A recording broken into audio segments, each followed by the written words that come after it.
एही अवसर में ओडिया संगीतर कंठशिल्पी मानसी पात्र वक्तव्य रखिबा सह संगीत परिवेषण करिथिबा बेले यात्रा हास्याभिनेता दयानिधि उपाध्याय, प्रभुपद महांती, सह संपादक जयंत कुमार बेहेरा, संतोष पंडा, लक्ष्मीधर साहू एवं बालेश्वर मेलोडी एसोसिएशन रा समस्त कलाकार वृंद उपस्थित रही कार्यक्रम परिचालन रे सहयोग करिथिबा बेले कार्यक्रम शेष रे किशोर चंद्र मिश्र समस्त को धन्यवाद अर्पण करथिले। एमिति एक एसोसिएशन प्रथम करी बालेश्वर माटी रे गढ़ी उठिछि जोटा कि सार कहूथिले और एटा बहुत आगरु हबार थिला किंतु जहाँ भी हेइछि आज तार जन्मवार्षिक उत्सव रे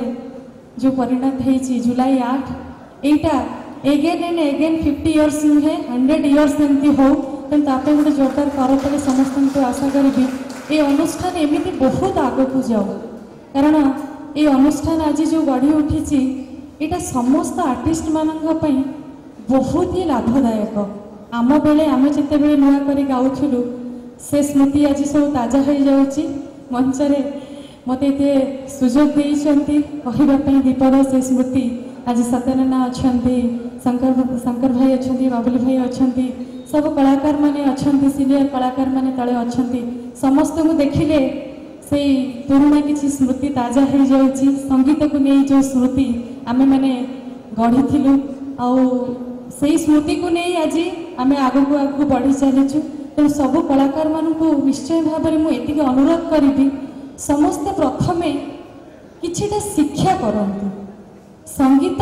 बिना शिक्षा रे कौन से जिनस आग को बढ़ी पारिबनी आ समस्ते गीत को आगे भल भाव सर जो कहते सी जी संगीत को बुझी बहुत खुशी लगुच प्रशासन क्षेत्र में रही म्यूजिक विषय में एत ज्ञान रखी से सर आपको बहुत बहुत धन्यवाद।